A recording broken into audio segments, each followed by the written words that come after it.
A'udzubillahi minasyaitonir.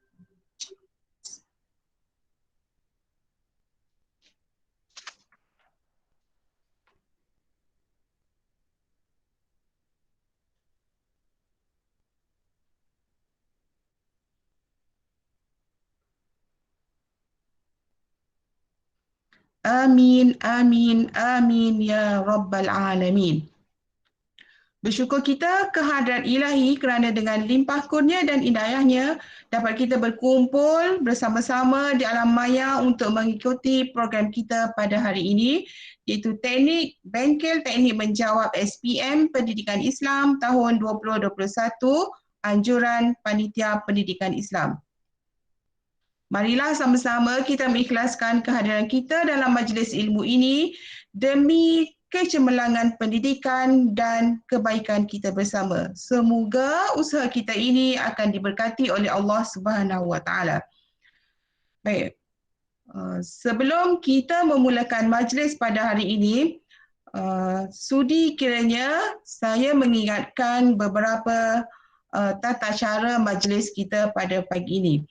Mohon kepada pelajar sekiranya sebaiknya lah onkan kamera, tutupkan mikrofon dan bersedia dengan alat tulis untuk mencatat perkara-perkara penting yang disampaikan oleh penceramah kita pada pagi ini.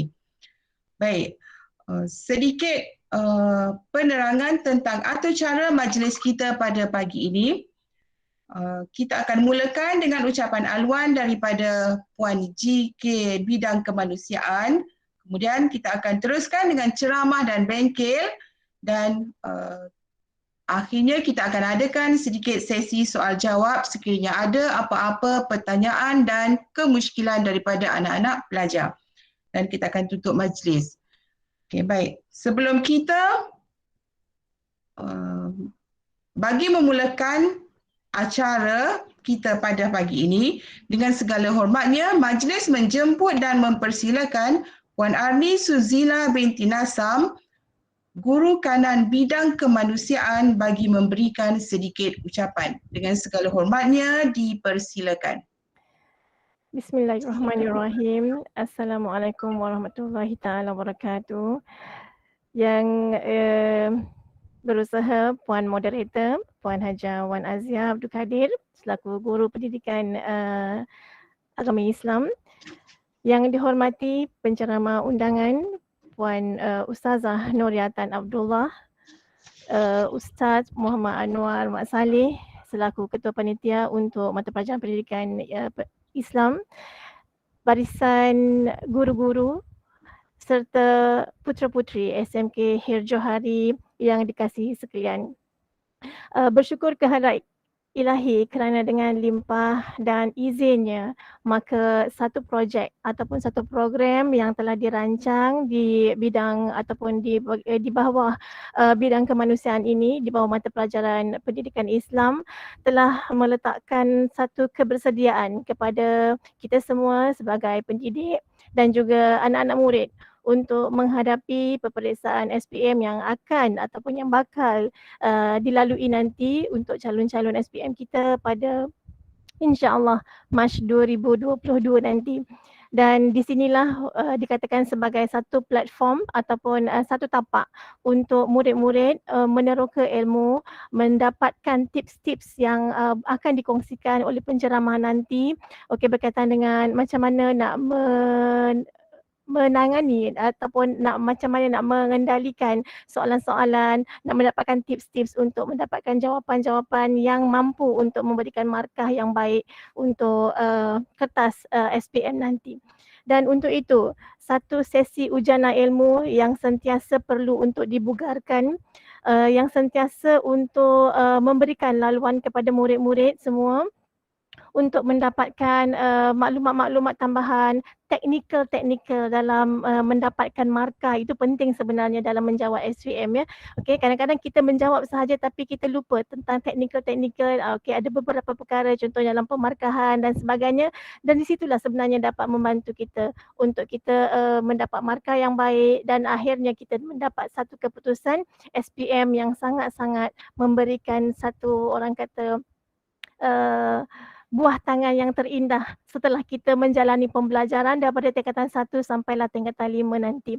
Kepada Puan Ustazah Nuriyatan Abdullah, terima kasih atas kehadiran Puan pada hari ini. Sangat-sangat mengalukan walaupun tak pernah bersua sebelum ni, tapi di Maya ini menemukan kita untuk kita sama-sama saling mengenali, dan diharapkan nanti perkongsian daripada Ustazah Nuriyah nanti akan memberikan manfaat yang 100% lah untuk murid-murid di SMK Hijrah hari ini. Untuk bercakap panjang mungkin tidak, saya akan memberikan laluan kepada program pada pagi ini, dan kebetulan saya pun nak bergerak ke sekolah pula untuk urusan pentadbiran dan sebagainya, dan saya harapkan program akan berjalan dengan lancar, dan pada murid-murid semua manfaatkan dengan sesi yang dikongsikan nanti dengan sebaik mungkin. Buatlah catatan sebab itu akan membantu untuk anda menghadapi peperiksaan dengan lebih bersedia nanti. Dan untuk itu saya sudahi dengan wabillahi taufiq wal hidayah. Assalamualaikum untuk semua. Terima kasih. Waalaikumsalam warahmatullahi taala wabarakatuh. Terima kasih Puan Arni. Baik, sebelum kita memulakan ceramah kita pada pagi ini, izinkan saya terlebih dahulu untuk memperkenalkan Puan penceramah kita pada pagi ini. Baik.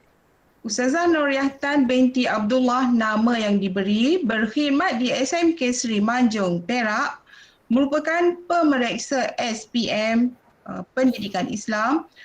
Ustazah sangat berpengalaman dan pakar bagi mata pelajaran pendidikan Islam. Jadi diharapkan anak-anak pelajar akan memberikan tumpuan yang sepenuhnya sepanjang bengkel kita pada pagi ini.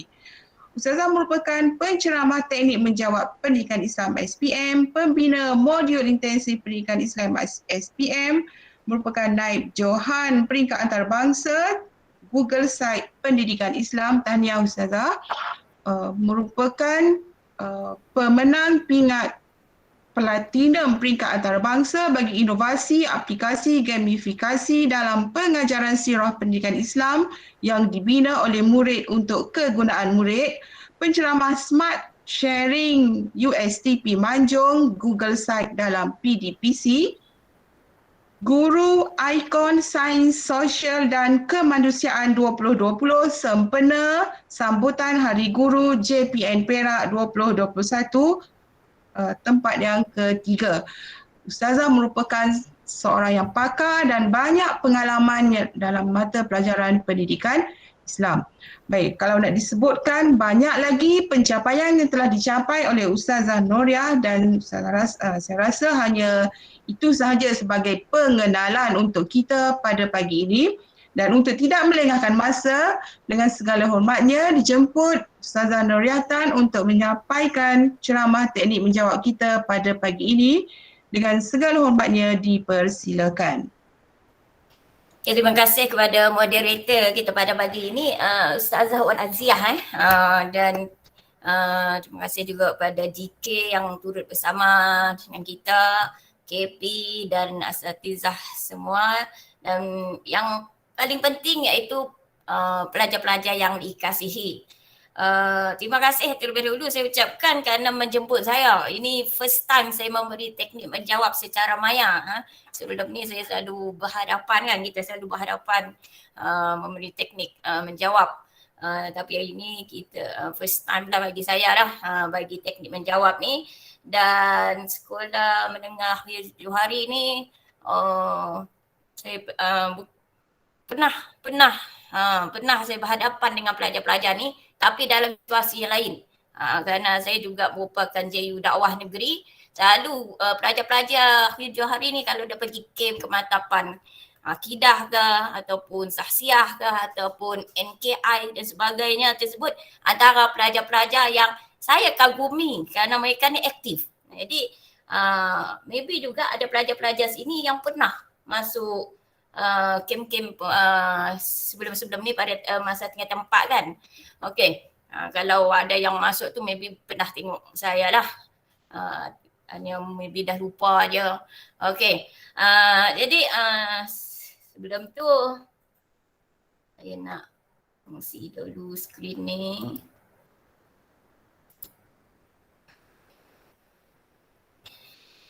Okey, pelajar-pelajar, Moga semua dah sarapan ke? Megat Najmuddin. Dah sarapan ke Megat? Ni cikgu ke pelajar? Dah cikgu. Alhamdulillah dah. Alhamdulillah. Mardia, Alia, nama-nama yang saya nampak ke sini lah. Saya ada 2 monitor ni. Satu saya tengok sana, satu tengok sini. Lepas tu kan nasi pusing sana, tengok pusing sini. Okay.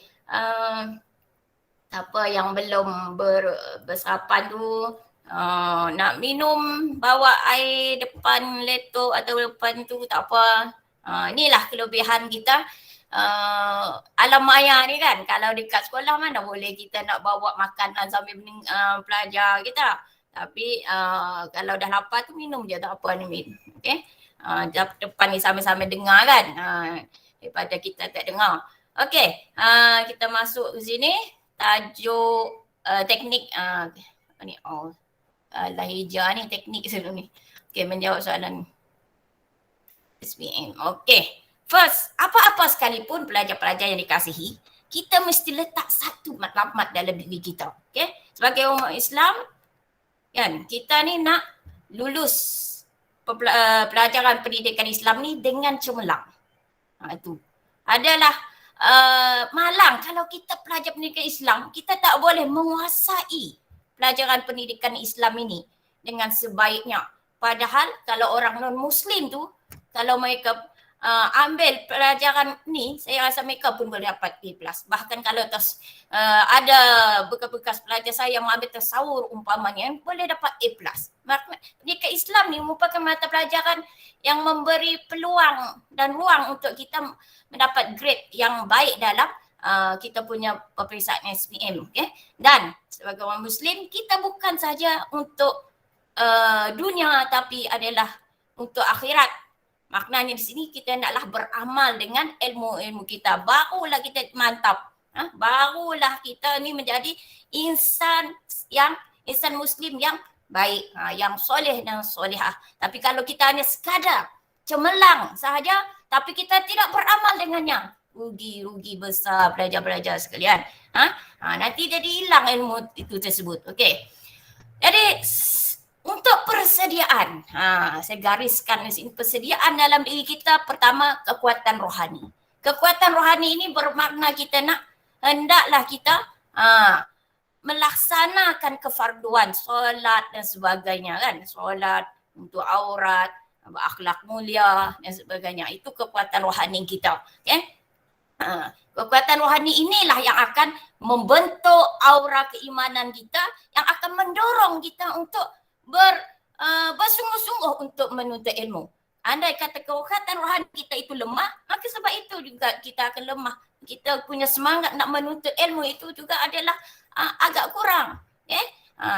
Dan pentingnya ke sini, kita perlu sebagai umat Islam ini, kita bukan sahaja menguasai ilmu itu, tapi kita kena ada doa kan, sebab itu perlunya kekuatan rohani tadi. Dan ilmu itu, ni kita belajar. Belajar itu kita menuntut ilmu yang kita dapat tadi, maka perlu kita amalkan. Dan di segi jasmani ini, kenapa saya cakap tulis juga jasmani ini, sebab kita kena jaga diri kita, kesihatan kita. Kerana kita tidak mahu waktu peperiksaan nanti kita dalam keadaan sakit.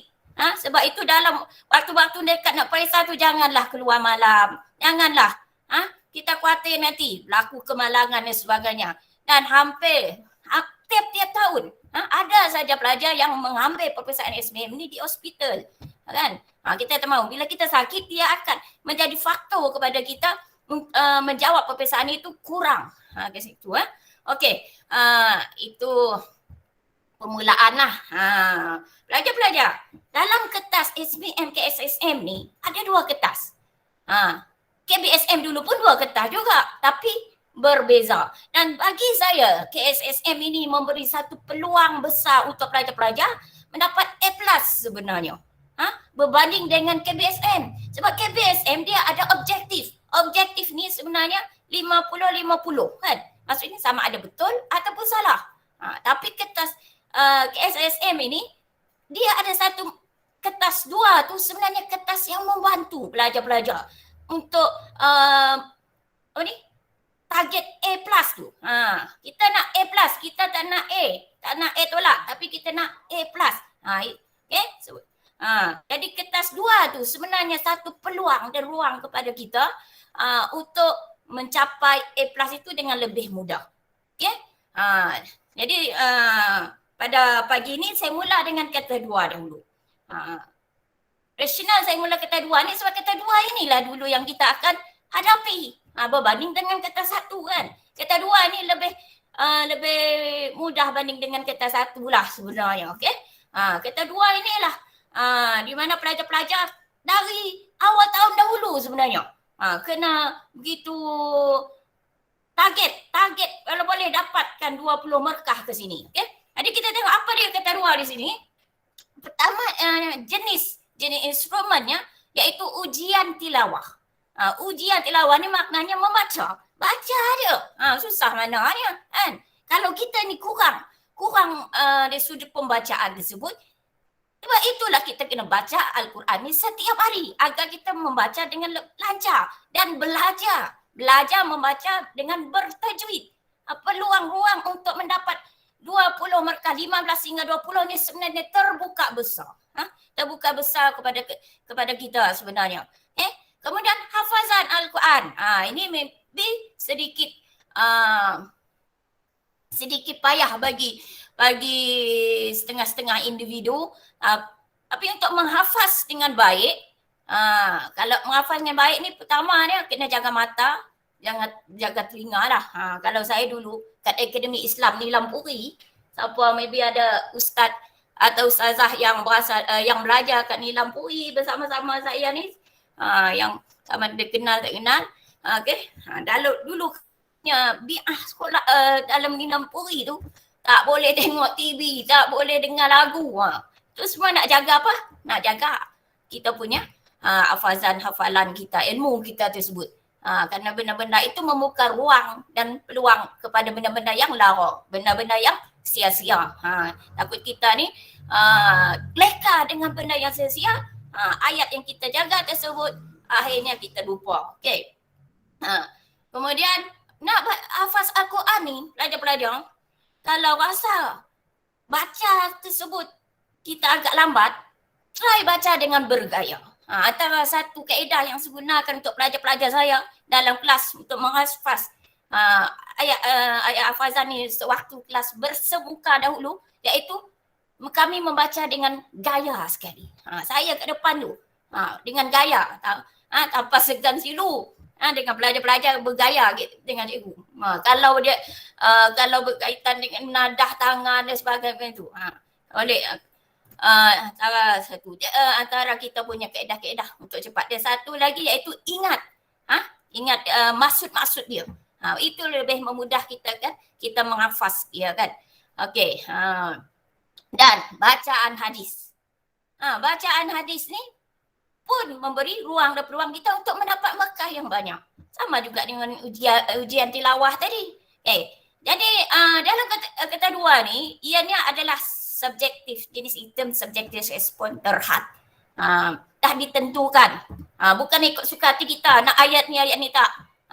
Dah ditentukan dalam ujian tu nanti ayat apa, baca apa dan sebagainya. Mungkin asatizah kat sini pun dah menerima kertas-kertas soalan tersebut. Kalau saudara saya dah terima dah daripada SU peperiksaan. Okey. Bilangan soalan seperti dah dicakapkan tadi, bahagian A tu yang berkaitan dengan tilawah Al-Quran, bacaan. Baca dia. Bukan payah pun baca, kan? Markahnya agak tinggi iaitu 50 markah. Sebab itu praktis dari awal. Baca Al-Quran ni setiap hari baru kita lancar. Kalau baca sebulan sekali, setahun sekali, ayah kita baca nanti pun merangkak-rangkak kan. Kena baca biar lancar. Okay? Dengan tajwid lah. Jangan menghentam je kat situ kan. Okey. Seterusnya ayat hafazan 30 markah ke situ. 30 markah. Dan bacaan hadis 20 markah. Yang ke situ ada 100. Tapi wajarannya 20. 20 markah ke situ. Sebab kertas 1 nanti 80, kertas 2, 20 markah. Okey.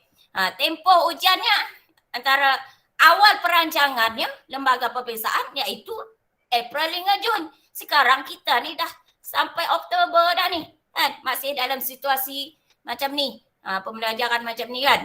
Jadi saya menjangka maybe ujung bulan 12 ataupun awal bulan 1 nantilah. Sebab saya juga merupakan salah satu pentaksir peringkat daerah untuk bahagian hafazan ni. Dan kami pun belum dipanggil lagi untuk bermesyuarat tentang perkara ni. Kalau dah panggil tu maknanya nanti dah dekat lah tu, dekat. Okay.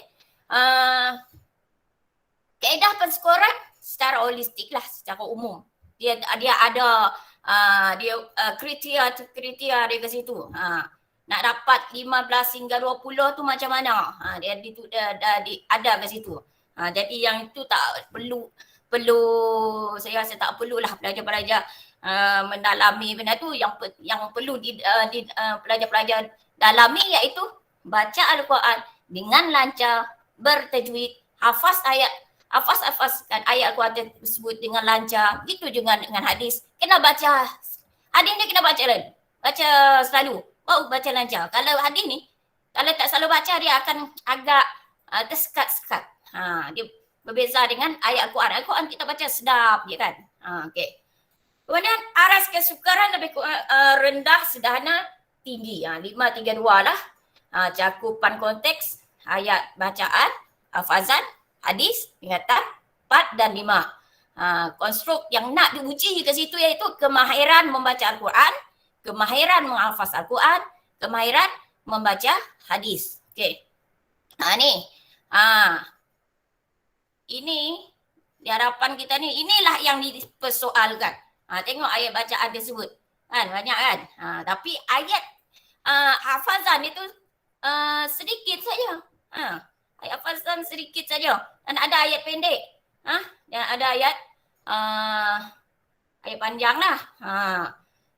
Ayat pendek apa? Surah Al-An'am tu pendek je. Tu pun dah selalu kita baca dah dalam solat kita. Qul inna solati kan. Itu dah kira pas lah tu, pas. Satu dah digenggam. Kemudian ayat panjang dia, surah Al-Kahfi 101 hingga 110 tersebut kan. Itu 10 ayat. Pendek juga sebenarnya. Tapi panjang bagi kita kerana kita jarang menghafal. Kalau bagi pelajar-pelajar sekolah tahfiz tu pendek je. 101 10 ayat saja ke situ kan. Allazina kanat tersebut akhir ayat kan. Kemudian surah At-Taubah. Surah At-Taubah ni pun pendek je. 2 ayat, 128 hingga 129. Kan? Laqad ja'akum. Kan? Pendek je. Senang. Nak hafal pun senang sebenarnya ni. Dan surah Al-Ash, ayat 21 hingga ayat 24. Ni pun kalau bagi saya pendek lah. Tak ada panjang-panjang mana pun. Tapi 21 hingga 24, berapa ayat? 1, 2, 3, 4. 4 ayat lah. 4 ayat saja. Kan? Tapi kalau tengok dia punya ni nampak macam panjang kan.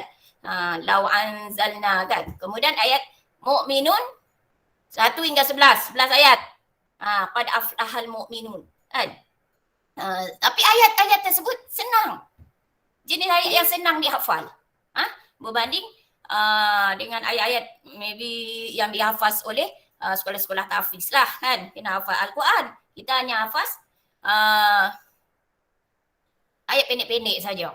Dan hadis. Hadis ada 4 saja. 4 ni. Baca berulang-ulang kali nanti lancar lah. Okay. Okey. Ni. Dalam soalan kita nanti, soalan tu ada beberapa set. Kita akan jawab set soalan tu. Maka wajib kita jawab satu set sahajalah. Okey. 1 soalan tilawah, 2 soalan hafazan, 1 soalan bacaan hadis. Jadi ada 4 soalan saja ke situ. Set ini nanti cikgu yang pilihkan. Dia akan bagilah set mana. Okey. Masa yang diperuntukkan 10 minit je. 10 minit. Jadi guna masa itu sebaik-baik yang mungkin dan kita boleh minta ustaz atau ustazah pentafsir itu untuk mengulangkan soalan tadi, tapi dibenarkan sekali sajalah. Okay? Setiap soalan itu dibenarkan sekali saja untuk kita minta ulangan. Dia tak boleh, boleh ulang ustaz? Boleh lagi ulang ustaz? Boleh ulang ustaz? Tak ada, satu je. Sebab itu kita kena dengar baik-baik. Jadi sebab itu sebelum nak pergi apa ni? Menghadapi kertas luar ni, pastikan telinga kita dibersihkan, kan? Jangan letak benda-benda yang boleh menutup telinga kita biar kita dapat mendengar dengan jelas. Okey? Dan kita tak dibenarkan melihat apa-apa catatan lah semasa menghadapi kertas dua ni. Okey? Okey. Okey, kemahiran membaca Al-Quran. Mekah penuh seperti saya cakap tadi, membaca Al-Quran ni 50. Jadi bacaan, membaca itu saja 20 Mekah, okey, tajwid 20, fasih 10. Fasihan ni 10. Itu dia punya ni. Nak membaca dengan betul ni, sebutan kita lah. Makhraj kita, baris kita jangan bertukar. Baris atas tukar baris bawah. Jangan. Sebab tu tengok dengan betul-betul. Dhammah dia, kasrah, sukun. Kan? Okey. Kemudian membaca dengan fasih. Baca dengan lancar. Sebutan jelas. Intonasi yang baik. Menepati lahjah Arab lah. Okay? Makhraj huruf. Seterusnya dengan bertajwid. Tajwid ni besar kan maka dia 20 sama dengan bacaan. Okay? Hukum-hukum ni, hukum-hukum yang kita belajar. Isti'anzah, basmalah, alif lam samsiyah, alif lam kamariyah. Ni semua hukum-hukumnya, ingatlah ibtidak tu. Ni semua hukum-hukum yang kita belajar dari tingkatan 4, 5 ke 1 hingga 5 ke macam tu. Okey. Cepatkan saya sebab kamu pun ada teknik sains lepas ni nanti kan. Okey. Kemahiran menghafaz Al-Quran. Hafaz dengan betul. Okey, Mekah dia 30 seperti saya cakap tadi. Lafaz lancar dia 15 Mekah, tajwid 15 Markah di situ. Hafaz dan lancar. Keseluruhan ayat membaca dengan betul keseluruhan ayat tersebut, tak bertukar barisnya dan sebagainya, baca dengan lancar dan bacaan secara tajwid. Maknanya ni baca, jangan baca cepat sangat, jangan baca terlalu lambat sangat. Nanti habis 10 minit tersebut. Dibaca dengan berlagu taranum seperti orang baca tilawah Al-Quran pula. Tak payah. Okey? Baca dengan secara sederhana dia. Okey? Menghafaz dengan tajwid. Sama jugalah tadi sebagaimana dalam tilawah Al-Quran tadi, mat, silah, mim, mati, nun, sakinah, macam mana, dengung dia macam mana kan. Okey. Kemahiran membaca hadis. Hadis ni 20 markah lah. Ni baca dengan betul. Sebutan yang jelas, menempati baris, menempati makhraj huruf lah. Tu disebut. Okey. Okey, kita kata satu. Okey, ada yang mengantuk. Okey, mengantuk.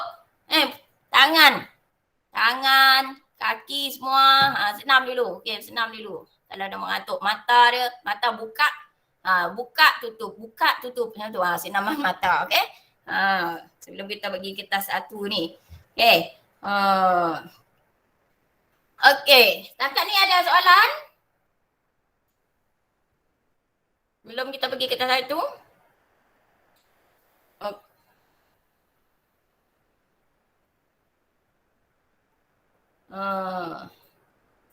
Siti Hajar okey?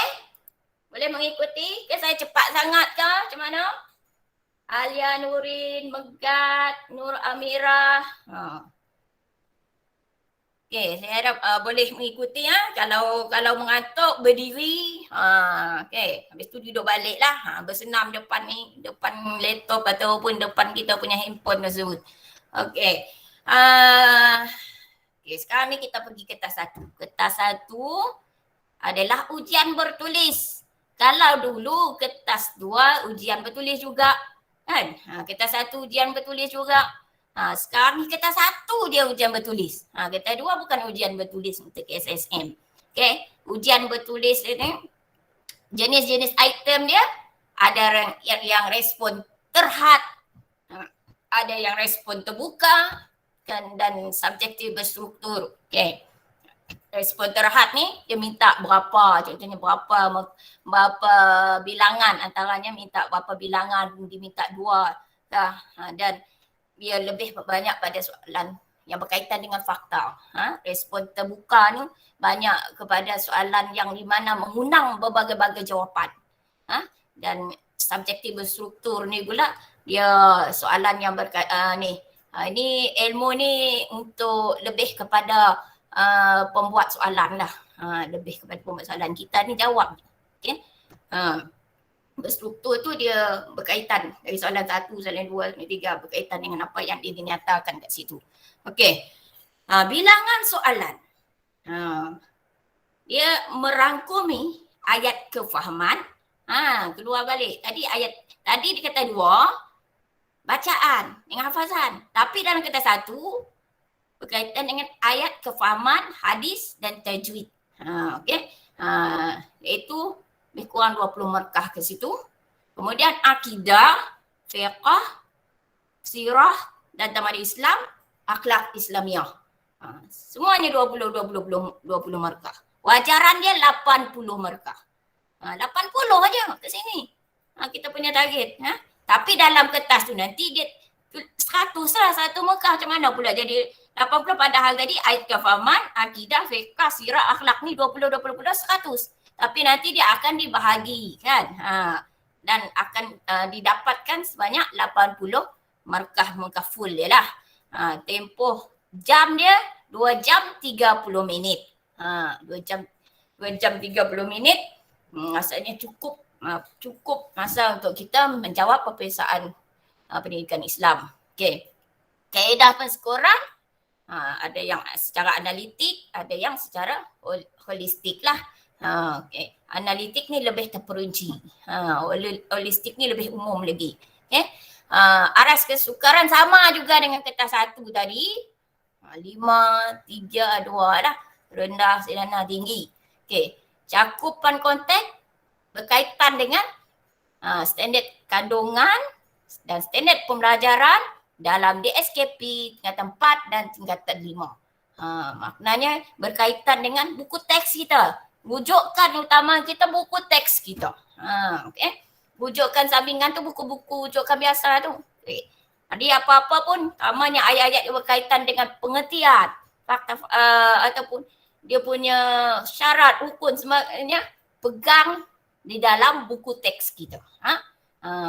Kalau dalam buku rujukan itu ada penambahan dan sebagainya, itu hanya sebagai ilmu tambahan. Ilmu kita sebagai orang Islam. Okay. Okay, kemudian konstruk dia, dia nak menguji cara kita mengingati, okay? Memahami, mengaplikasi, menganalisis dan menilai. Okay.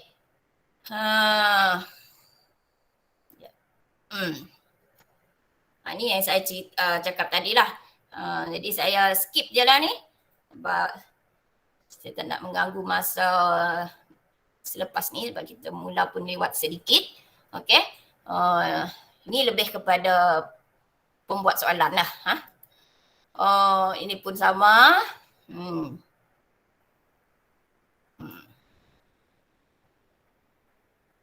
Okay. Okay. Soalan 1. Dalam kertas 1 nanti dia ada soalan 1 kan. Ada soalan 2, 3, 4, 5. Soalan 1 ni konteks soalan 1 ni berkaitan dengan ayat kefahaman tingkatan 4, ayat kefahaman tingkatan 5, hadis tingkatan 4, tajwid tingkatan 4, tingkatan 5 dan hadis. Okay. Hadis tingkatan 4 dan tingkatan 5. Ini semua ni kita kena kuasai. Kena kuasai yang berkaitan dengan soalan-soalan fakta, soalan-soalan pengertian sebagai tersebut. Yang bersifat umum tu kemahiran berfikir. Antara fakta dengan soalan KBKK, kemahiran berfikir, sebenarnya soalan KBKK itu lebih senang kita untuk dapatkan markah berbanding dengan soalan yang berkaitan dengan fakta. Okay? Sebab fakta ni kena ingat, kena faham, kena ingat dia punya ayat dan sebagainya. Okay? Okay, dalam ketaduan, antara tajuk-tajuk dalam ketaduan itu, terkata 4. Allah Maha Pemalas, Maha Perkasa. Perkara yang membatalkan iman, hindari ajaran sesat. Okay, terkata 5, Allah Maha Menguasai, Maha Menyaksikan. Ar-Raqib Asyahid tu kan. Akidah Ahlussunnah wal Jamaah. Setiap orang ini hadis ni silap saya tak. Hadis tu tadi kita ni saya lupa nak padam tu. Okey, kita pergi soalan 3. Soalan 3 berkaitan dengan bab fiqh, haji, umrah kan, ni tempat sembelihan, korban. Ni semua kita kita tahu. Muamalah Islam. Zakat ni kita kena persoalan kita sejauh mana kita dah mengingati benda-benda ni. Okey. Soalan 4 berkaitan dengan sirah dan tamadun. Kerajaan Khulafaur Rasyidin, Kerajaan Umayyah, Kerajaan Abbasiyah, Kerajaan Utsmaniyah, kan? Keunggulan tokoh-tokoh Islam nyata 5, keunggulan tokoh 4 mazhab nyata 4. Tak banyak, ada 6 saja. Okey. Okey. Soalan 5 berkaitan dengan akhlak lah. Itu bersikap benar, menjauhkan kemunafikan. Ini selalunya soalan-soalannya berkaitan dengan kemahiran berfikir. Kita nak skor markah ni antara yang dapat membantu kita soalan 5. Ini kebanyakannya ada kemahiran berfikir lah yang senang saja. Kamu boleh tengok situasi pengalaman kamu, kan, situasi di sekeliling kamu dan sebagainya. Boleh membantu di situ. Okay? Baik itu kita perlu banyak membaca bahan-bahan ilmiah, melihat isu-isu semasa. Okay? Okay. Di persediaan ilmu kita, fokus. Kita habis 10.30 kan? 10.30 atau 11? Kalau ikutkan kita punya tu cara 10.30 Ustazah. Tapi kalau boleh lanjutkan sikit lah sebab kita tadi kan start lambat. Yang boleh ke Ustaz? Teknik dengan sains tu mula pukul berapa? Teknik sains. Sekejap ya, saya confirmkan nanti. Okey. Takut kacau program tu pula nanti. Okey, dah apa. Kalau macam ni saya kena skip beberapa aktiviti. Okey. Fokus PDP atau PDPR. Itu hadir lah. Kita kena hadir, kena fokus. Okey. Aktifkan mata kita, telinga kita, tangan kita, mulut. Okey. Buat senarai semak. Yang tempat kita 5 tu, mana kita dah kuasai, mana yang kita belum kuasai. Mana yang kita masih lemah tersebut, itu kita buat banyak selalu latih tubi. Okey. Kuasai soalan-soalan fakta. Okey. Membaca bahan ilmiah dan isu semasa. Ini adalah yang berkaitan dengan ilmu yang akan dapat membantu kita menjawab peperiksaan tu nanti. Okey. Jenis soalan. Ada yang fakta, ada yang KBKK kan. Jadi ini fokus, baca, latih tubi. Okey. Ini tak penting. Okey, sebenarnya saya ada satu aktiviti sini. Saya rasa saya perlu skip lah aktiviti ni sebab memandangkan masa kita tak berapa banyak. Sebab aktiviti ni saya sebenarnya nak menilai sejauh manakah kamu boleh menguasai soalan-soalan fakta. Okey. Tapi saya skip kan. Okey. Ni kita nak taktik menjawab soalan subjektif. Okey. Pertamanya, baca dengan teliti. Baca sekurang-kurangnya 3 kali. Sebab kadang-kadang bacaan kita menipu kita. Kan? Lain kita baca, tapi sampai ke kita punya otak ni, lain makna dia. Sebab itu baca sampai 3 kali. Baca pertama, baca kedua dan baca ketiga. Sehingga kita yakin dan faham apa kehendak soalan. Kadang soalan minta sebab kita bagi hikmah. Sebab kita tak faham kehendak soalan. Kita kadang-kadang baca cepat je. Kadang kita faham tapi bila buat kita tu lain. Sebab itu kita kena baca soalan tadi sekurang-kurangnya 3 kali. Okay? Kenal pasti kata tugas. Kata tugas dia apa dia? Ini akan saya terang selepas ni ya. Lebih lagi sebab. Okay, gariskan stem kehendak soalan. Gariskan stem ataupun kehendak soalan. Dia nak apa? Salin semula kehendak soalan tadi. Maksudnya soalan tersebut minta kita jelaskan 2 sebab kejatuhan atau 2 faktor kejatuhan kerajaan Uthmaniyah contohnya. Maka tulis ke situ 2 sebab kejatuhan kerajaan Uthmaniyah. Itu kehendak soalan dia. Kena tulis ke situ. Okay, tujuannya apa? Untuk sentiasa mengingati kita ni waktu kita nak jawab tadi, kita tahu apa kehendak soalan tersebut. Dan keduanya dah tentunya akan membantu pemeriksa. Pemeriksa tu dia tak soalan apa bantu apa? Pemeriksa tu ayah tengok kita soalan tadi kamu dah ada tulis di bukunya tu. Dia memudahkan pemeriksa tadi. Okey. Jawapan dalam bentuk poin kecuali soalan kebat. Yang nyatakan, jelaskan, terangkan, letak poin kat situ. Buat dash kan. Kecuali soalan kebat dalam bentuk perenggan kan. Okey. Kemudian jawapan pengertian mempunyai isi dan huraian. Sebenarnya dalam tu ada 2 skop dia. Kalau kita tengok pengertian tu, kalau kamu perhati betul-betul, sebenarnya dia ada isi, ada huraian. Kedua tu kita kena kuasai. Yang telah ditentukan. Huraian itu telah ditentukan. Bukan kita yang tentukan. Bezalah soalan dengan KPKK tu. Yang ini kamu tak boleh buat sesuka hati kamu. Kamu kena faham, kena ingat dan tulis. Tak semestinya menggunakan ayat yang sama. Bahkan boleh menggunakan ayat yang memberi ketepatan maksud pengertian tersebut. Tapi kalau dia jauh, dia tak diterima lah kat situ. Dia masih boleh terima lagi kalau masih menepati kehendak tu. Sebaik-baiknya guna ayat yang sama lah. Okay. Buat jadual untuk jawapan perbandingan dan perbezaan.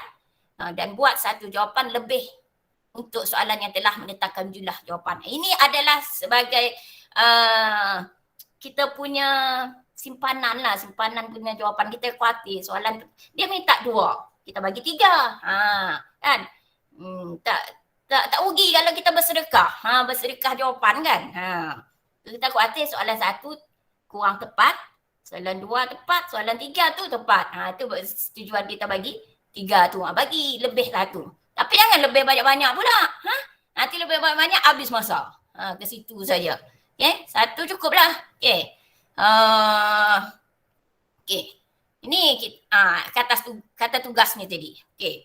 Jelaskan cara. Ni analisiskan kata tugas. Ni maknanya kita nak tahu apa sebenarnya kata tugas tu nak minta sebenarnya. Ni yang jelas. Di mana jelas ni tak perlu kita fikir. Baca je kita tahu apa yang dia minta. Jelaskan cara. Apakah langkah? Maknanya isi itu berkaitan dengan cara. Berkaitan dengan usaha. Ataupun berkaitan dengan tindakan, langkah-langkah kita. Memang dah jelas dekat sini kan. Cara kat sini. Kemudian terangkan sebab. Dah tahu dah dia minta sebab dah tu. Dia tak jangan pula terangkan sebab kita bagi cara. Dah nyata-nyata dia tulis ke situ sebab kan. Huraikan faktor pun sama juga. Sebab faktor punca tu sama aja. Perkataan dia yang berbeza. Okay? Terangkan kebaikan. Huraikan akibat.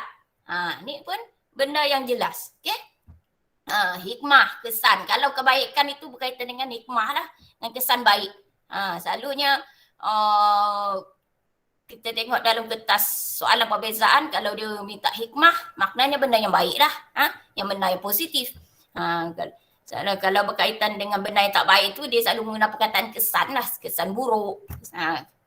Okey. Ni kata tugas yang tidak jelas. Maknanya di sini bagaimanakah?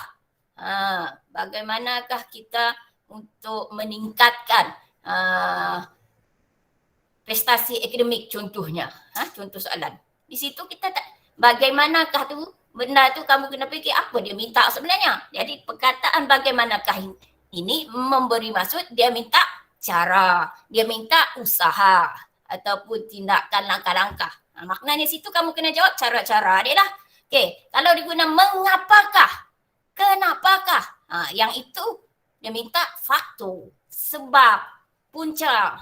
Di situ kalau diguna contohnya mengapakah umat Islam mudah terlibat dengan gejala-gejala yang negatif contohnya lah. Maknanya minta sebab lah itu. Okey. Kemudian apakah kemungkinan yang berlaku? Apakah akan terjadi? Sejauh manakah? Yang ini selalunya jawapannya berkaitan dengan hikmah. Kesan buruk ataupun kesan baik. Tengok dia punya stimulus dan sebagainya. Akibat sama ada baik ataupun buruk lah di situ. Okey. Okey. Ni soalan cara, langkah yang berkaitan cara, langkah, usaha tersebut. Jawapan mesti dengan kata kerja. Kata kerja maknanya satu perbuatan dalam tindakan kita. Sama ada melalui anggota kita, anggota badan kita dan sebagainya. Okey. Pemula ni soalannya positif, jawapan dia mesti positif. Cara. Kalau bagaimanakah kita nak menjadi pelajar yang cemerlang? Mesti itu soalan itu positif kan? Bagaimana nak menjadi pelajar yang cemerlang? Jadi nak jadi pelajar cemerlang itu mestilah jawapannya benda yang baik-baik, jangan letak benda yang tak baik ke situ. Nak jadi pelajar cemerlang, banyakkan bermain game contohnya. Itu berlawanan lah. Jadi dalam otak kita dah fikir ini benda positif, mesti jawapan positif. Jadi kalau jawapan yang negatif dah totally salah kat situ. Okey. Kemudian langkah yang kedua iaitu kenal pastilah sama ada ianya hubungan dengan Allah ataupun hubungan dengan manusia. Hubungan dengan Allah maka jawapannya berkaitan dengan Allah lah. Bagaimana kita nak mendekatkan diri kita dengan Allah Ta'ala? Memperbanyakkan bacaan Al-Quran contohnya kan. Memperbanyakkan zikir. Jangan soalan minta bagaimanakah kita nak merapatkan silaturahim? Kita jawab memperbanyakkan baca Al-Quran, memperbanyakkan zikir. Tak salah dah tu. Sebab itu dengan Allah, bukan dengan manusia kan. Dengan manusia, dengan makhluk, nak merapatkan silaturahim dengan bertanya khabar kan. Dan sebagainya lah. Okay. Jadi pemikiran jawapannya selalu jawapan yang munasabah lah. Selalu yang cara ni berkaitan dengan yang kemahiran berfikir. Jadi isi, perlu ada isi, perlu ada kata hubung dan huraian ataupun penerangan. Ini contoh cara lah. Ini dia isi saja. Saya tak letakkan huraian ke sini. Isi saja saya letak yang berkaitan dengan cara mendalami ilmu agama. Mendalami ilmu agama itu maksudnya kita belajar kan.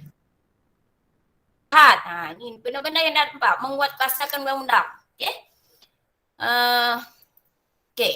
Kalau soalan yang berkaitan dengan faktor, sebab dan punca. Soalan ini maknanya minta penyebab atau punca sesuatu itu berlaku.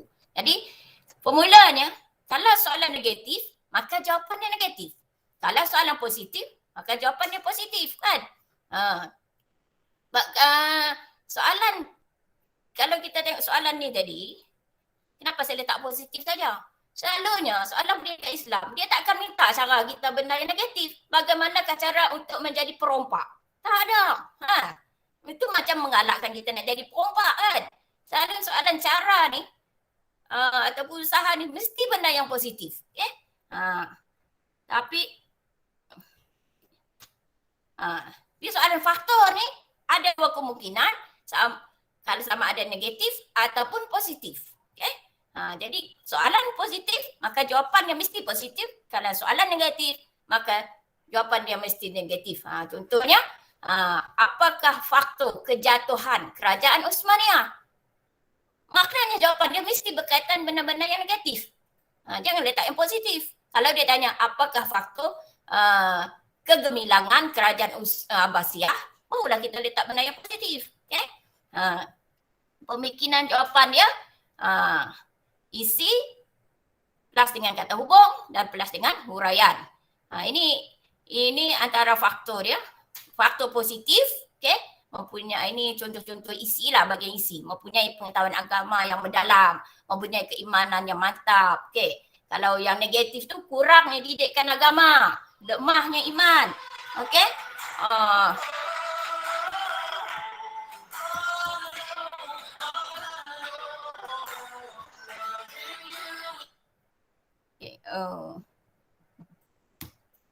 Okey. Terpengaruh dengan media massa. Okey, itu benar-benar yang negatif. Okey. Ini yang soalan berkaitan dengan akibat. Akibat ni asal daripada sesuatu perbuatan. Sama ada ianya positif ataupun negatif lah di situ. Akibat, kesan, hikmah tersebut. Kalau hikmah dah tentulah positif lah. Kalau soalan yang berkaitan kesan ni tengok. Adakah tengok dia punya ayat tu faham betul-betul. Adakah ayat itu bersifat positif ataupun negatif. Okey. Sama juga dia punya formula tadi. Okey. Ni kesan yang positif. Dipandang tinggi oleh masyarakat. Memantapkan iman. Memelihara kewasan akal. Okey. Yang negatif dipandang hina oleh masyarakat. Iman terbatal. Hilang kewarasan akal. Okey.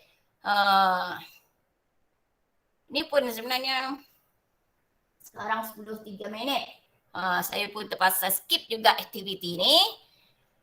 Ini aktiviti yang berkaitan mengenali kata tugas saja. Bukan bagi jawapan tu.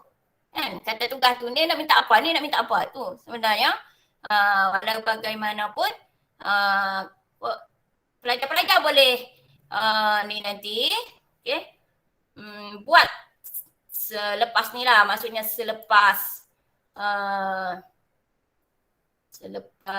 teknik ni waktu apa ni, saya masukkan link kat sini. Sama ada nak scan ataupun ni nanti petang-petang waktu ada ke lapangan try lah, try menjawab. Ni soalan ni pun dah ada kata tugas. Ini cara ke, dia nak cara ke, dia nak akibat ke, tentu je. Okay. Saya skip juga ni. Saya buat. Okey. Sekarang ni kita nak tengok teknik menjawab berdasarkan kata tugas tadi kan. Okey, kalau nyatakan, senaraikan, tuliskan, berikan, isi dia ringkas. Pendek je. Pendek je. Okay, lepas ni saya akan tunjuk contoh dia. Jawapan dia selalunya satu markah lah. Kecuali maksud. Okey. Sebab maksud pun kan kadang-kadang dia guna kata tugas nyatakan, berikan kan, berikan maksud. Ada maksud ni 2 markah. Yang ni satu jawapan, 1 markah. Okey. Jelaskan, isi dia agak lengkap.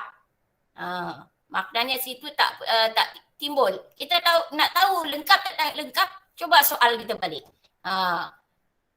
Soal contohnya mendapat keredaan.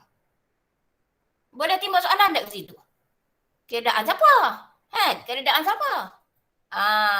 Mendapat keredaan Allah Ta'ala contohnya. Itu berlengkap. Itu jelas. Tapi kalau nyatakan tadi awak letak mendapat keredaan itu saja pun dah boleh dapat 1. Okay? Dan jelas pun 1 markah. Sejak tahun 2019 hingga tahun lepas 2019 tahun 2020 soalan jelas 1 markah, 1 jawapan. Tapi tahun-tahun sebelum tu soalan jelas 2 markah. Tapi tahun ni dia bagi 1 markah saja. Sebab apa di sini dia ada baiknya kenapa dia bagi 1 markah? Sebab kalau bagi 2 markah nanti kalau salah hilang 2 markah tu. Sayang. Kan? Sayanglah kalau betul okeylah apa 2 tapi kita kata kalau salah tu nanti hilang 2 markah. Cepat sangat markah tu hilang. Okey. Okey, soalan terangkan, uraikan bagaimana, mengapa, ini isi plus dengan kata hubung dan huraian. Makna di sini ada isi dan huraian. Jawapannya 1 jawapan 2 markah. Okay? Isi 1 markah, huraian 1 markah. Kerana huraian ni kita boleh guna pakai, jawapan guna pakai. Kan? Beberapa jawapan guna pakai. Seperti selalu saya ajar dengan pelajar-pelajar saya, kalau kelas-kelas yang agak kurang mengingati tu, antara satu kaedah saya guna iaitu hanya beri mereka yang pelajar-pelajar yang kurang nak membaca dan sebagainya kan. Beri mereka jawapan guna pakai saja. Di situ. Nanti insya-Allah mereka boleh lulus tapi taklah cemerlang lah. Tapi daripada mereka gagal kan. Kelas-kelas yang agak kurang mahu membaca dan sebagainya tersebut. Okey. Kebat. Isi, yang kebat ni kena ada 4. Isi, uraian lengkap dan kesimpulan. Jadi 4 markah tersebut. Okay? Yang menariknya soalan kebat ni, kita isi salah, uraian betul, uraian lengkap betul, kesimpulan betul, tetap diberi markah. Berbeza dengan soalan yang lain tadi, yang nyatakan, jelaskan, terangkan kan, yang terangkan. Kan? Isi salah, uraian dah automatically salah. Isi bagi soalan terangkan, uraikan, itu adalah penting. Mesti betul. Uraian salah, tak apa. Tak ada masalah. Tapi kalau isi itu salah, automatically huraian akan salah. Walaupun huraian itu ada betulnya. Okay? Tapi berbeza dengan kebat, isi yang salah, huraian masih boleh terima. Kan? Kesimpulan boleh diterima. Okay. Okay, kita tengok teknik menjawab berdasarkan tugas ni tadi. Contoh-contoh soalan di sini. Di sini saya bagi 3. Nyatakan, jelas dan terangkan. Tengok perbezaannya. Nyatakan ciri pakaian yang dilarang dalam Islam. Okay, pakaian ketat. Dapat dah 1 markah kita ke sini. Pakaian ketat. Ciri pakaian yang dilarang. Pakaian ketat. Okay. Jelas. Kalau nak jawab jelas, pakaian yang ketat ke badan. Ini perkataan yang jelas. Maknanya, beza antara nyata dan jelas. Nyata ni agak pendek, jelas ni agak panjang lah jawapannya. Panjang sedikit daripada yang nyatakan. Okay? Kemudian, terangkan lebih lagi panjang. Dia kena ada 2 ke situ. Isi dan huraian. Pakaian yang ketat kerana mengikut susuk badan atau tubuh kan. Di sini dia ada isi, ada huraian. Okey, lebih panjang lah. Jadi kalau kita tak pasti, sebab ramai pelajar ni saya tengok bila minta jelas ni mereka ni kurang pasti. Dah jelas ke tak jelas, seperti kaedah yang saya pertama tadi, soalkan kita balik kan. Soalkan balik. Kalau dia jawapan dia agak tersangkut ke situ, maknanya tak jelas lah ke situ. Yang kedua, kalau tak pasti juga, gunalah kaedah soalan terangkan. Kalau tak pasti, saya menguji Mekah kan. Jadi gunalah kaedah terangkan. Letaklah isi huraian ke situ, tak ada masalah. Okey. Hanya dia rugi dari segi masalah untuk kita jawab. Okey. Tapi saya rasa 2 jam setengah adalah lebih mencukupi. Okey. Kemudian contoh soalan bagi, ni masih contoh lagi. Saya bagi lagi contoh ke sini. Okey. Kalau nyatakan, jawapan dia menegakkan keadilan, nyatakan hikmah hukuman jenayah dalam Islam, menegakkan keadilan. Okey. Jelaskan hikmah hukuman jenayah dalam Islam, menegakkan keadilan dalam masyarakat. Tengok ada perbezaan kan. Terangkan hikmah hukuman jenayah dalam Islam, menegakkan keadilan dalam masyarakat agar dapat hidup harmoni. Tengok sini, menegakkan keadilan dalam masyarakat. Yang ini isi. Agar ni kata hubung. Dapat hidup harmoni ni adalah huraian dia. Okey. Jadi dapat 2 markah. Sini 1, ni 2. Ini lagi ni satu lagi contoh dah. Antara jawapan guna pakai saya cakap itu tadi ialah kurang didikan agama ni, jawapan guna pakai lah. Okey. Kebanyakan yang kalau yang minta apakah faktor ataupun sebab yang berkaitan dengan benda yang negatif tu, lebih kurang sama dia jawapan dia. Kurang didikan agama, kurang penghayatan Islam kan. Okey, nyatakan faktor salah laku, kurang didikan agama. Jelaskan kurang didikan agama sejak kecil. Terangkan faktor. kurang pendidikan agama sejak kecil kerana ibu bapa sibuk bekerja. Contoh dia. Dia ada kurang pendidikan agama sejak kecil ni, isi. Kerana ibu bapa sibuk bekerja ni, isi. Atau huraian. Okay, kalau kita letak kurang pendidikan agama, tak nak letak sejak kecil pun tak apa. Kerana ibu bapa sibuk bekerja. Kan? Itu pun dah dapat 2 markah dah ke situ. Tengok. Ni untuk soalan maksud. Teknik kita menjawab soalan maksud. Nyatakan maksud fiqh aulawiyat. Mekah dia 2. Maksud ni selalunya Mekah 2. Memang 2-2 lah. Tengok. Mengutamakan perkara yang sepatutnya didahulukan. Ni maksud dia kan. Berdasarkan prinsip syarak. Ni maksud yang terdapat dalam buku teks. Okay? Mengutamakan perkara yang sepatutnya didahulukan berdasarkan prinsip syarak. Tengok. Mengutamakan perkara ni, ini sebenarnya isi. Berdasarkan prinsip syarak. Ini sebenarnya huraian. Okay. Kita nak tukar ni kepada kehendak kita sendiri. Huraian yang jauh daripada itu, maka tak akan dapat muka. Tapi, kalau kita tukar sedikit itu berdasarkan prinsip syariat. Contohnya, berdasar jauh syarak dengan syariat kan lebih kurang sama kan. Ataupun berdasarkan prinsip Islam. Masih boleh lagi. Okay. Tapi jangan jauh lah. Jauhnya seperti apa? Berdasarkan prinsip perlembagaan Malaysia. Jauh dah tu. Dah tak betul. Okay. Di sini dapat 2 markah. Okay. Kemudian kita tengok mengutamakan perkara yang sepatutnya. Sampai sini kita tak terletak didahulukan. Sepatutnya berdasarkan prinsip syarak. Masih boleh dapat 2 markah. Okay. Yang dapat 1 markah apa? Mengutamakan perkara yang sepatutnya didahulukan. Ini 1 markah saja. Ini dah tak betul dulukan ni. Okay. Ini 1 markah saja. Jadi kita tak nak 1, kita nak 2 markah. Kalau 1 nanti macam mana nak dapat A+? So boleh setiap soalan tersebut kita dapat full mark kat situ. Ini contoh li'an pula. Lafaz sumpah suami apabila menuduh isterinya berzina. Okay. Ini sebenarnya isi. Tanpa ada 4 orang saksi atau menafikan nasabnya. Ini adalah huraian kepada isi ni tadi. Okay. Jadi perlu ada 2-2. Seperti saya cakap tadi, huraian ni telah ditentukan. Jadi jangan kita ubah-ubahkan terlalu jauh. Okay? Jadi jauh dan berubah dia punya ni, maka tak dapatlah markah tersebut. Okay, lafaz sumpah suami apabila menuduh isterinya berzina. Tanpa ada 4 orang saksi. Masih boleh dapat 2 walaupun kita tak tulis menafikan nasabnya. Okay? Yang dapat 1, lafaz sumpah suami apabila menuduh isterinya berzina. Yang ini 1 saja markah dia.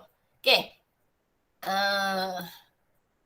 Untuk soalan perbezaan, jawab dalam bentuk, sebaik-baiknya buat jadual macam ni lah, table macam ni. Okey. Dan pastikan perbezaan tersebut adalah sama, selari. Okey. Dilakukan, contohnya dilakukan semata-mata beribadat kepada Allah. Ini apa ni? Di sudut niat dia kan? Kemudian dilakukan sebagai tanda kesyukuran atas kelahiran bayi. Ini akikah. Okay.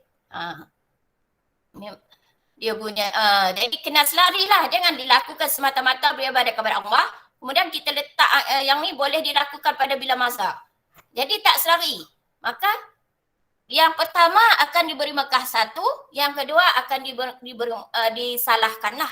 Boleh dilakukan pada bila masa ni akan disalahkan. Kalau yang ini diletak ke sini. Tapi kalau kedudukan yang betul selari ni dia akan dapat 2 markah ni. 1 sini, 1 sini. Okay? Ni contoh yang kedua. Dilakukan pada 10 Zulhijjah hingga terbenam matahari 13 Zulhijjah. Di sini boleh dilakukan pada bila masa. Ini dari sudut perbezaan masa. Okay? Sama. Jangan pula letak di sini dari sudut dia punya niat tadi. Tujuan dia. Okay? Ni aspek perbezaan adalah sedari ataupun sama jenis. Okey, untuk soalan pengajaran. 16 dah. Teknik menjawab soalan pengajaran dan ayat Al-Quran ataupun hadis. Okey. Ni kita punya teknik nak jawabnya. Sebenarnya dalam soalan ayat pengajaran ni saya selalu beritahu pada pelajar-pelajar saya, itu adalah soalan yang bonus. Soalan yang senang untuk dapat markah sepatutnya. Sebab dalam soalan ada hint, ada kunci jawapan. Dalam stimulus ataupun dalam dia punya ayat ni, semua ni sebenarnya ada kunci-kunci jawapan. Di mana kunci-kunci jawapan ya? Pertamanya di intro dia. Ayat di atas menuntut kita menjalinkan hubungan walaupun berbeza bangsa dan agama yang ditentukan. Makna ayat ini berkaitan apa? Tentang berkaitan hubungan dengan pelbagai bangsa dan agama tadi kan. Okey. Ni dah menjalinkan hubungan ni dah boleh dah untuk kita jadikan jadikan satu pengajaran pada kita. Kemudian soalan lain yang berkaitan ayat hadis. Soalan-soalan 1 dan 2 ni pun ada hint dia kan. Jelaskan mengapa kita dituntut untuk saling mengenali dalam kalangan berbagai bangsa. Dituntut untuk saling mengenali kan. Tadi ni menjalin ini mengenali. Dah boleh dah. Ni clue-clue untuk kita. Dah dapat dah dua kat sini. Soalan yang kedua, bagaimanakah sifat takwa boleh membentuk perpaduan? Takwa di sini, sifat takwa di sini pun dah boleh dah untuk kita buat pengajaran kita. Satu lagi cara tak dapat hit ni itu kenal pasti kalimah pada ayat yang diketahui maksudnya. Sinilah kena baca. Bagi yang belajar bahasa Arab yang masih ingat lagi beberapa istilah-istilah bahasa Arab, dah boleh dah meneka kan. Contohnya dalam surah Mukminun kan. Itu beberapa kalimah di situ saya rasa kita tahu. Antaranya solat, khusyuk kan. Dah tentu dalam surah Al-Mu'minun kalau dia minta pengajaran tu dah boleh dah. Kita beritahu kita hendaklah apa? Menjaga solat. Kita hendaklah khusyuk dalam solat kan. Okey. Jadi cara nak buat, kita hendaklah. Kena ada perkataan kita hendaklah ni. Sebab ini pengajaran. Pengajaran ni apa yang kita nak buat. Okey. Hendaklah menjalin hubungan yang baik dengan pelbagai bangsa. Ni mana saya dapatkan jawapan ke sinilah. Ke sini. Okey. Baik dengan pelbagai bangsa agar yang ini uraian dia kena buatlah. Sebab apa kita nak menjalin hubungan baik? Tentunya kita nak hidup aman dan harmoni kan. Letak situ agar masyarakat hidup aman harmoni. Okey. Kemudian saya ambil takwa ni. Kita hendaklah bertakwa kepada Allah. Ini boleh jadi pengajaran dengan melaksanakan perintahnya dan meninggalkan larangannya. Okey. Ini untuk soalan pengajaran hadis dan ayat. Untuk menjawab soalan iktibar dan hadis ni lebih kurang iktibar dengan pengajaran sama aja, dia punya teknik dia samalah. Kita hendaklah ni kan, kita hendaklah okey. Nah, contohnya kalau dia kalau iktibar ni di mana dia punya hint dia, kunci-kunci jawapan dia pada soalan faktor. Contohnya kalau ni faktor kegemilangan dan kejatuhan ataupun faktor kejatuhan kan. Ataupun akhlak pemimpin-pemimpinnya pun boleh kita jadi iktibar. Ataupun dari sudut sumangan. Ini antara kunci-kunci untuk kita letak soalan iktibar, jawapan ni dah isi dah. Okay? Contohnya terangkan dua iktibar daripada kerajaan Uthmaniyah. Apa dia? Dua iktibar, kita hendaklah memilih pemimpin yang berwibawa untuk menjaga kebajikan rakyat. Di mana saya dapat memilih pemimpin yang berwibawa ni? Iaitu di dalam faktor kegemilangan. Okay. Kita hendaklah bersungguh-sungguh menuntut ilmu. Menuntut ilmu ni di mana dia punya clue dia, hint dia? Iaitu akhlak pemimpin-pemimpin dia. Supaya dapat memajukan negara. Okay. Okay. Untuk soalan kaibat. Pastikan stimulus dan soalan dibaca habis dengan sempurna. Kena baca dia punya ni. Okay. Stimulus dia yang kat depan, kat atas tu. Nanti saya bagi contoh. Okay. Gariskan mesej-mesej utama. Kenapa tujuannya kita nak tahu apa kena soalan tu, mesej dia tadi. Okay. Jadi dalam uraian seperti saya cakap tadi, kena ada isi, kena ada uraian lengkap dan kesimpulan ni. Keedah kita nak jawab, teknik kita menjawab soalan kibat. Tentukan kehendak isi. isi dia selalunya tak lari daripada ni lah. Salah satu daripada berikut. Sama ada cara, sebab, hikmah, akibat, kesan ni benda yang negatif. Okay. Kemudian ataupun sifat ni maknanya untuk soalan akibat yang kita minta kita bagaimana kita mencontohi dan sebagainya tu. Mencontohi ini kalau tingkatan 3 kan ada malaikat dan sebagainya tu kan. Okey. Okey, huraian. Boleh menggunakan dengan ayat yang baru ataupun digabung dengan ayat isi melalui kata hubung. Maknanya di situ seperti kita jawab soalan terangkan kan. Terus ke situ, maka boleh digabung dengan ayat isi tadi ataupun nak buat ayat yang baru pun boleh juga. Okey. Kemudian huraian lengkap. Kesan, faktor ataupun contoh. Saya lebih suka pelajar saya buat kesan. Kesan ni dia sebenarnya tengok pada isi. Kalau isi itu positif, maka dah tentu kesannya positif. Kalau isi itu negatif, maka tentulah kesannya negatif kat situ. Mulakan dengan menulis, kalau kesan, mulakan dengan menulis kesannya ialah, okey. Dengan kesan dibina lahir isi tadi dah cakap. Ni pun saya dah cakap. Okey. Kesimpulan. Kesimpulan, oleh itu kita hendaklah ataupun pihak tertentu hendaklah. Kita boleh bagi kesimpulan ni pada diri kita ataupun pihak tertentu. Kita rujuk pada pihak tertentu kan. Hendaklah plus dengan perbuatan, plus dengan agar dan uraian dekat situ lah. Sini lupa tulis uraian kat sini. Okey. Ni kesimpulan. Ini kesimpulan yang cantik lah contohnya. Kalau ada kalau yang tulis kesimpulan yang ringkas saja, kalau dia munasabah, maka masih lagi diterima. Ataupun kalau dia tak bersifat hendaklah perbuatan ada agar tu dia sebab kesimpulan dia menarik kan. Kesimpulan yang kreatif. Dan sebagainya, maka masih diterima. Okey. Jadi di sini akan dapatlah kita 4 markah. Ya. Okey, ni contoh dia. Dalam soalan kamu tak ada lah ada bentuk macam tak ada lah yang grafik-grafik macam ni lah sangat. Okey. Ini contoh dia. Solat sunat istikharah merupakan antara cara untuk mencari penyelesaian setelah semua usaha dilakukan. Okay. Ini stimulus. Ini namanya stimulus. Okay. Berdasarkan pernyataan di atas, pernyataan mana? Yang ni lah. Uraikan bagaimanakah amalan solat sunat istikharah dapat membantu pencapaian akademik murid.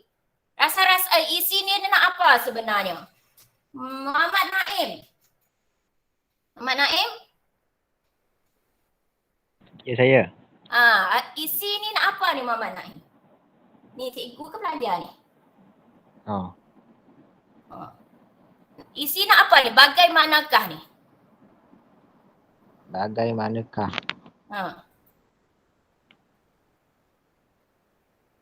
Kalau bagaimanakah isi nak apa? Dia nak cara. Ya, betul. Bagus. Nak cara. Ni tadi saya dah cakap awal-awal tadi kan? Bagaimanakah, sejauh manakah, apa lagi itu. Saya dah bagi dah dia punya awal-awal tadi. Dia nak apa. Jadi benda tu sebenarnya membantu kita nak kena pasti isi dia nak apa. Okay? Jadi di sini dia nak cara. Jadi cara dia bagaimana?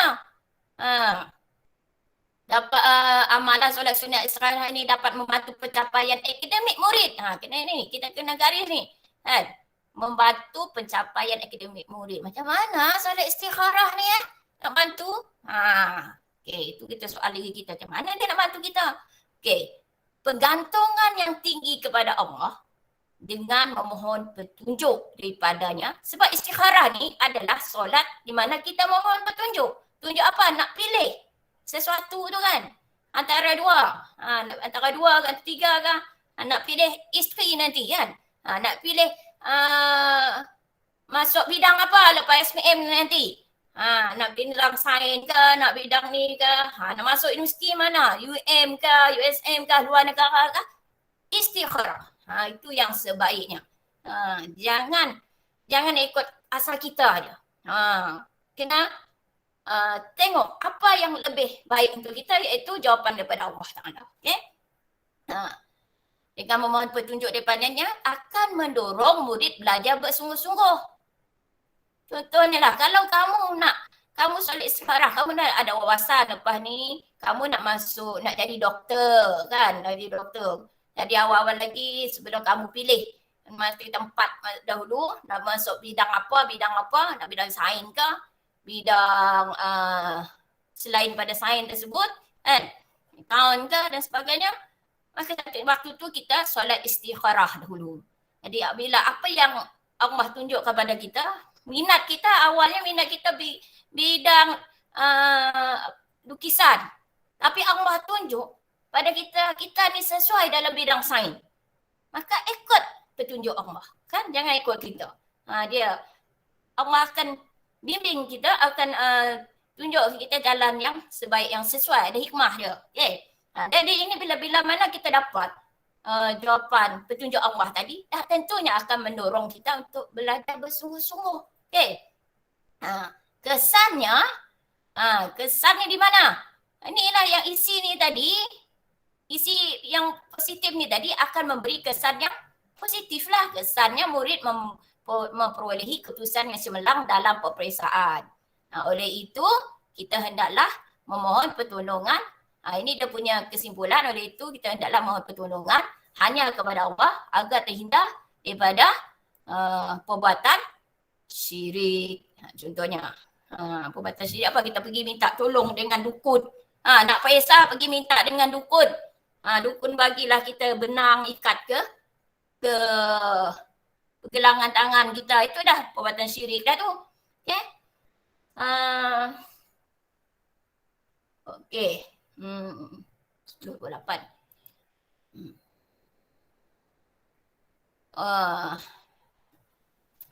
Sekarang 10:28. Ustazah, macam mana ni? Saya nak teruskan dengan kita punya ni ke?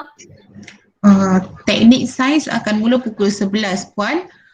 Kita boleh teruskan 15 minit sedikit lah. lagi. 15 ke 10 minit macam tu boleh lagi lah. Okey, kalau boleh saya teruskan dengan aktiviti untuk pelajar ni lah. Okey. Sekejap ya. Siapa yang ada handphone tu boleh ni scan tu. Kalau tak ada saya bagi link dulu .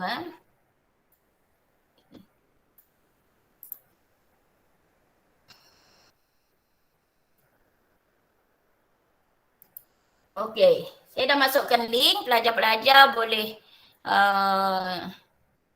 tengok link, masuk link ataupun scankan ni, barcode ni. Link saya dah bagi kat chat tu. Saya stop ni dulu, saya share yang jemput tu.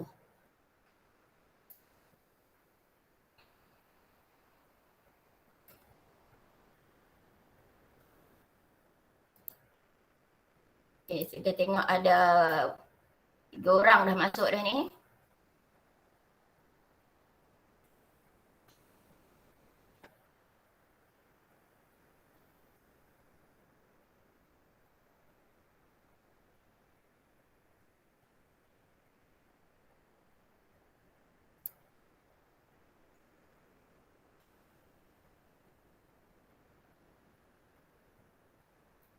Okay, boleh masuk. Yang lain ada masalah masuk ke?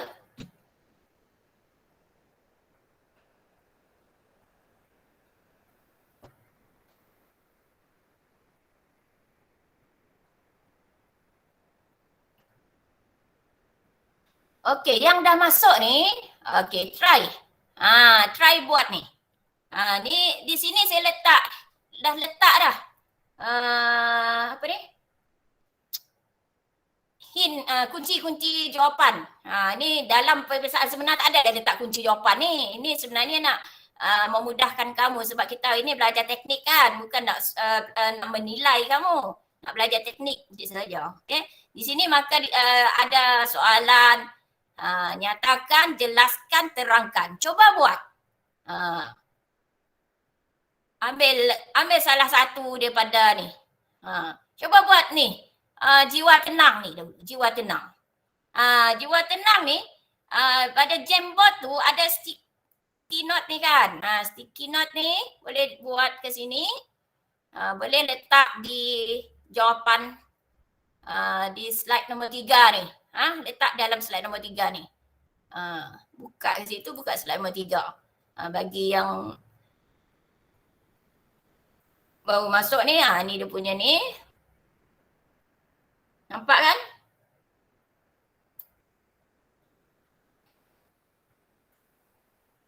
Okay. Letak sticky note tu di slide nombor 3 ni. Pelajar-pelajar boleh ni alih frame tu sendiri dalam handphone ataupun dalam laptop tu. Boleh dia alih sendiri. Okay. Kalau nak rujuk soalan ni. Dekat frame 2 dan jawapan letak frame 3 ni. Okay, boleh.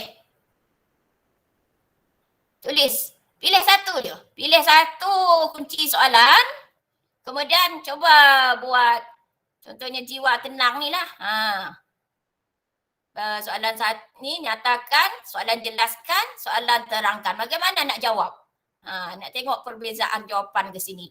Cara jawab. Jawapan sama je. Isi dia sama je. Tapi cara jawab itu berbeza kan. Okay, boleh ambil sticky note ni. Tulis dan tulislah nama bawah ni. Barulah cikgu, ustaz atau ustazah kamu tahu siapa yang menjawab. Tahu siapa yang aktif nanti, ustaz-ustazah nak bagi hadiah ke yang aktif ni. Kan? Betul salah tu kira tepi. Penglibatan kita ni dulu. Okay? Jangan malu. Kalau jawapan kita salah. Tak ada salah pun sebab jawapan ni akan betul nanti. Jiwa, sebab dah ada jawapan. Kunci jawapan dah ada sini. Saya bagi kat situ. Sebab nak tengok teknik saja. Okay? Boleh. Janganlah conteng saya punya frame.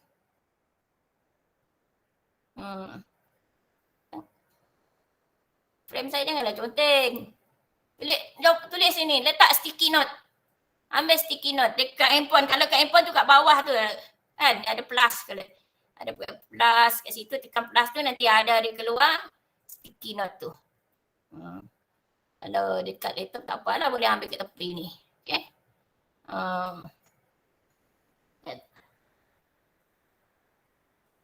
Mana jawapan ni? Tak muncul lagi jawapan-jawapan ni. Yang dah masuk ni try lah. Kalau tak kamu mengantuk nanti kalau tak buat aktiviti. Ni pun dah dekat kena habis. Kita punya ni. Sebenarnya ada 19 kalau 19 saya punya frame ni. Jiwa tenang. Okay, ni tulis jawapan dia dalam sticky ni, tulis 3 jawapan.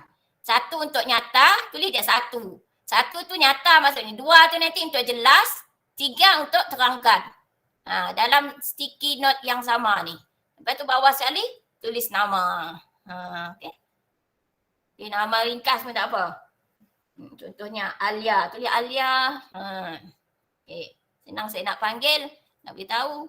Ni nanti saya tak tahu nak panggil macam mana. Gambar-gambar ni macam-macam gambar. Ada elephant, ada kelawar pun ada kan. Apa duck, dinosaur. Takkan saya nak panggil nama dinosaur dan sebagainya.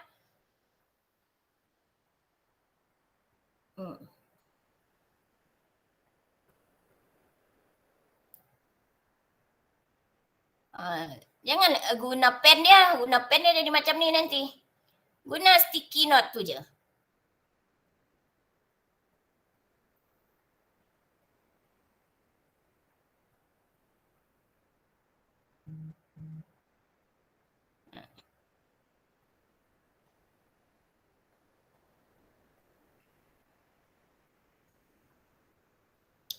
Mana lagi jawapan yang lain?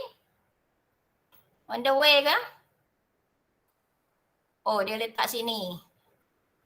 Oh, tidak apa. Letak satu dapat membuatkan silaturahim. Mana silaturahim? Ni guna hin yang ada kat sini. Sama ada jiwa tenang, gejala sosial ataupun keturunan ni. Guna dia punya kata kunci yang saya dah bagi ni. Jawapan kamu. Okey. Tengok sebelah. Ada tak? Baru ada dua je ni. Satu sini, satu sana. Okey belajar.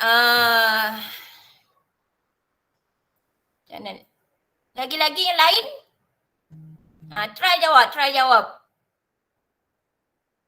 Jawapan dah ada sini. Kamu hanya buat ayat je. Jangan malu. Jawapan dah ada sini. Jiwa tenang, gejala sosial. Ini dia punya kunci-kunci dia. Keturunan. Hikmah perkahwinan. Nama pun nak tulis lagi ni. Okey. Saya tak nak buang masa ke sini. Kita tinggal berapa minit je lagi. Okey, saya bagilah terus jawapan dia ni. Okey, dapat ketenangan jiwa. Okey, yang ni dia jawapan ni. Okey, ketenangan jiwa ni sesuai untuk soalan nyatakanlah. Nyatakan sini. Dapat menghubungkan silaturahim. Ni pun satu markah jugalah ni. Satu sini. Bagiannya untuk soalan nyatakan. Okey. Yang sebelah ni tadi. Jiwa tenang. Dia tulis balik jiwa tenang. Boleh? Satu markah untuk soalan nyatakan. Soalan hikmah ni tak ada siapa pun nak jawab. Hikmah pula jelaskan. Guna aja benda yang sama ni kan. Soalan jawapan yang sama je, isi dia ke situ. Kalau hikmah perkahwinan tu kita boleh letak jelaskan di sini jawapannya melahirkan, contohnya kan melahirkan ketenangan jiwa. Kalau soalan jiwa tenang. Kalau jawapan gejala sosial ni kita boleh letak kalau jelaskan menjauhi daripada gejala sosial. Untuk keturunan, jawapan untuk jelas memelihara keturunan yang baik. Jelas. Kalau nyata tadi jiwa tenang pun dapat dah. Gejala sosial menjauhi gejala sosial. Kalau jelas tadi menjauhi diri, kita tambah situ diri. Menjauhi diri daripada gejala sosial ataupun menjauhi masyarakat daripada gejala sosial. Okey. Kalau keturunan, kalau nyatakan memelihara keturunan. Kalau jelas, memelihara keturunan yang baik. Okey. Terangkan pula. Okey. Terangkan hikmah perkahwinan. Makna di sini ada isi kan? Isi plus huraian. Kena ada isi plus huraian. Okey. Jangan nak jawab kalau jiwa tenang ni untuk isi melahirkan ketenangan jiwa. Itu isi. Melalui hubungan cinta yang halal kan. Perkahwinan itu menghalalkan hubungan cinta kan. Jadi bila kita cinta bahagia tu tenanglah jiwa kita. Okey. Kalau gejala sosial untuk soalan terangkan menjauhi diri daripada gejala sosial yang boleh. Tu yang boleh tu dah mula huraian dah. Yang boleh mencemarkan maruah diri ataupun yang boleh menjatuhkan maruah diri. Itu dah huraian. Jadi dua markah ke situ. Isi dan huraian. Saya tengok. Ada tak yang jawab ke sini? Oh, tak ada. Okey. Cuba try soalan ni pula. Tak. Ini lebih isi saya bawa pergi ke ni soalan. Okey. Soalan kebat. Macam mana nak jawab kebat ni? Salah laku seksual menyebabkan berlakunya jenayah pembuangan bayi. Cadangkan cara mengatasi situasi di atas. Soalan kebat ni, cadangkan cara. Dah tahu dah isi dah minta cara dah. Ni senanglah. Dia dah tulis dah. Jadi janganlah buat hikmah. Okey, cara. Cara ni maknanya adalah ada perbuatan ke situ kan. Okey. Boleh jawab. Letak dalam sticky note tu. Letaklah ke depan ni, tak apa dah. Senang nak tengok baca. Dalam sticky note tu. Apa?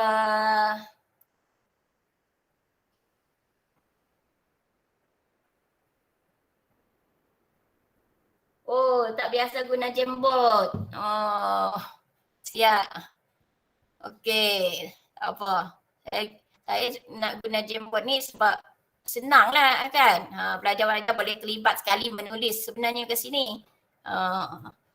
Dan apa dia, biasa dia share, dia masuk je. Boleh je tu sebab saya dah share ni sudah boleh dikongsikan dengan siapa-siapa kat sini kan. Di sini kalau cikgu-cikgu nanti kalau nak guna Jamboard ke sini, bagi link ni pastikan di link sini tukar anyone with the link ni lah. Kemudian letak editor. Jangan letak view. Kalau letak view mereka hanya boleh tengok saja, tak boleh nak sama-sama beraktiviti dalam ni, nak tulis dan sebagainya. Okay. Okay. Kalau tak dapat tulis kat sini, tak pandai tulis dalam chat pun tak apalah. Tulis dekat chat ni. Kalau tak dapat nak masuk, tak pandai nak tulis. Okay, kalau dalam handphone tu, di bawah handphone tu dia ada plus. Tekan je plus tu, dia akan keluar lah benda-benda ni. Jadi pilih ke situ. Okay. Okay, kita tengok. Soalan kebat ni, salah laku seksual menyebabkan berlakunya jenayah pembuangan bayi. Makna di sini dia minta cara kan. Jadi asal-asal apa jawapan dia? Dia dah tulis sini. Elakkan diri daripada perlakuan ini. Ini belum lagi memenuhi rukun kebat ni. Siapa buat ni? Saya nak panggil nama pun tak tahu ni. Belum, dia kena ada isi, uraian lengkap dan kesimpulan. Ni soalan kebat.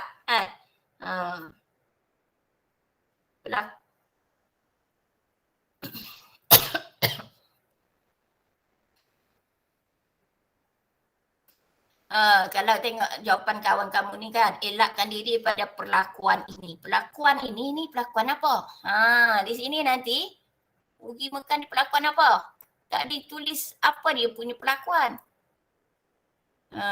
Ini soalan dia agak, jawapan dia agak terlalu terbuka dan tergantung. Satu ingat kan, dalam soalan kebat, first pantang larang dia jangan tulis semula.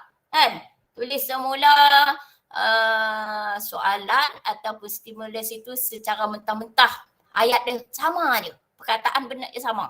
Itu tak terima. Kalau nak bagi maksud sama tapi menggunakan perkataan yang lain, itu boleh diterima. Kalau ambil sedikit-sedikit saja, jangan ambil 100%, masih boleh terima lagi.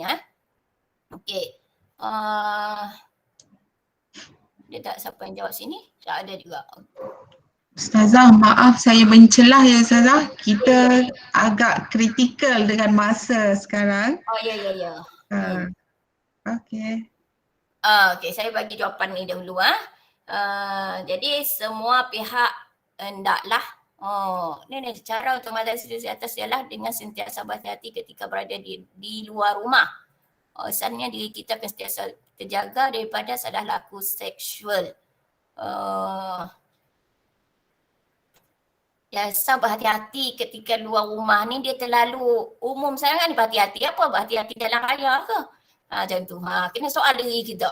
Jadi kena jawapan ni pastikan benda yang tak menimbulkan persoalan lagi. Okey. Semua pihak hendaklah bergabung.